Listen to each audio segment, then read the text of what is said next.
Bonjour à tous, aujourd'hui on va voir quel est l'intérêt d'installer Google Tag Manager côté serveur et comment mettre en place gratuitement une installation. Je vais commencer par vous rappeler ce qu'est un serveur et ce qu'est un client. Le client, c'est le navigateur de l'utilisateur, ça peut être Firefox, Chrome, Safari. Le serveur, c'est le lieu où est hébergé le site web. Historiquement, lorsqu'un site travaille avec un partenaire comme Google Ads, Google Analytics ou Facebook, c'est le client, donc l'appareil de l'utilisateur, qui envoie les données de navigation, c'est-à-dire le comportement de l'utilisateur, sa provenance, directement au partenaire.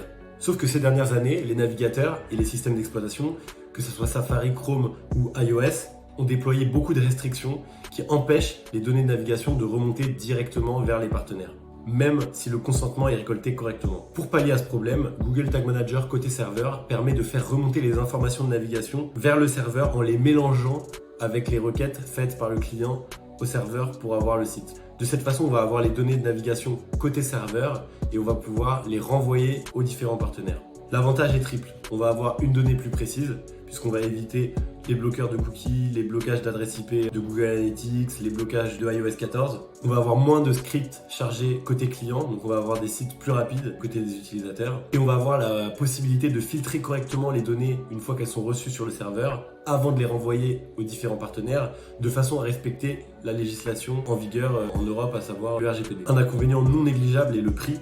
En effet, Google Cloud Platform, le service de Google qui propose d'héberger une installation de Google Tag Manager côté serveur, ça a déjà un certain coût. Je vais vous présenter une solution qui permet de le faire gratuitement pour commencer. Ok, donc là on se retrouve sur le site de test. Donc ça c'est le site que je vais utiliser pour ma démo. Du coup, qu'est-ce qu'on a fait? Donc là on a une propriété Google Analytics 4. On a un container côté client, donc ça c'est ce que vous devez avoir normalement actuellement. Donc on est sur Google Tag Manager, on voit qu'on a notre container côté client et donc on va créer un nouveau container, comme ça, créer un container et on va l'appeler cette fois côté serveur. On va choisir serveur et on va le créer. Voilà, donc là il nous demande comment on veut configurer le serveur. Donc soit on peut utiliser Google Cloud Platform, et nous on va mettre provisionner manuellement le serveur de tagage. Maintenant je vais vous parler de la solution que moi je vous conseille d'utiliser pour faire une installation gratuite. Donc c'est une solution qui s'appelle stay.io. C'est une solution intéressante parce qu'on peut avoir jusqu'à 10 000 requêtes gratuites, donc ça c'est super pour essayer. Il y a aussi Addingwell, vous avez un site un peu plus gros où il risque d'y avoir plus de requêtes. C'est 70 € par mois, mais vous avez 1 million de requêtes et vous avez 30 jours offerts. Donc voilà, faut voir qu'est-ce qui vous correspond le plus. Personnellement, j'ai jamais testé, mais j'ai eu des très bons retours sur Addingwell. Donc là, on va mettre essayer gratuitement, s'inscrire. Vous rentrez votre adresse mail. On accepte les conditions. Sign up. Welcome. Ok, c'est le passeport.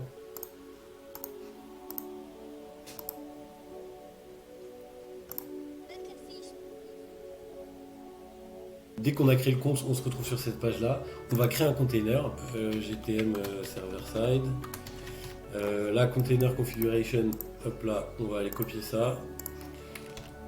Server location Paris, custom domain. Alors là, ça c'est vraiment important de le faire. Là, je vais pas le faire parce que j'ai pas de nom de domaine sous la main, mais je vous invite fortement à mettre un sous-domaine de votre nom de domaine de façon à ce que ça se fasse pas bloquer par les navigateurs. Donc là, on met free, create. Et donc là, voilà, vous avez votre installation qui est déployée. Donc maintenant, on va aller copier l'URL en cliquant ici et on va aller l'ajouter du coup dans la propriété, dans le container Google Tag Manager. Donc on va aller dans Admin, paramètres du container, ajouter une URL et là, on va mettre l'URL de notre container. Donc, on enregistre et on va aller lancer une session de prévisualisation.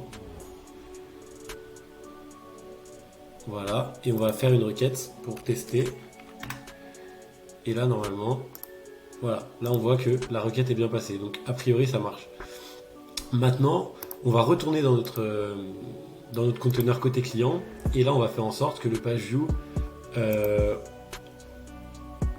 lieu de partir directement vers GA4, il va partir vers notre container côté serveur.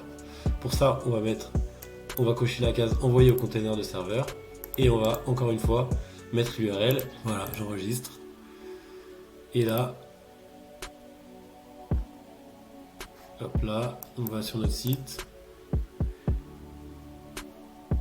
Et donc là, la balise de configuration va se déclencher, comme on le voit ici. et on va aller voir dans notre container côté serveur et là on voit qu'on a bien reçu un page view. Ce qui va nous rester à faire, c'est envoyer depuis le serveur les données jusqu'à en l'occurrence Google Analytics 4.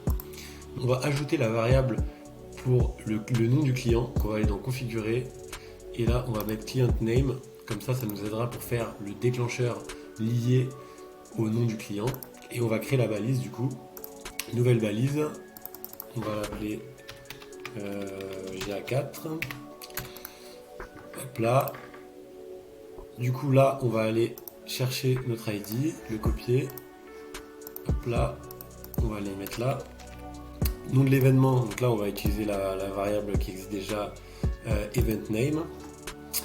Là donc c'est là vraiment la grande force de Google Tag Manager server-side, c'est là où on va pouvoir se conformer au RGPD et garantir la sécurité des données.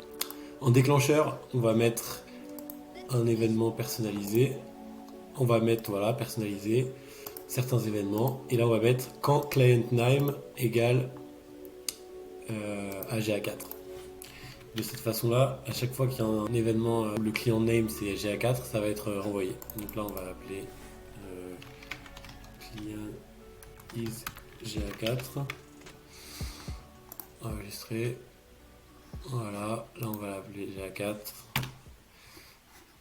hop là, et voilà.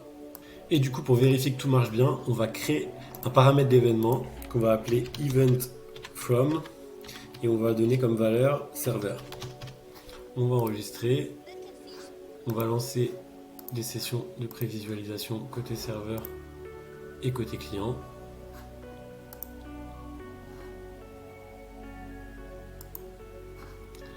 Hop là. Voilà. Et on va aller voir dans la debug view de Google Analytics 4 si notre paramètre a bien été pris en compte.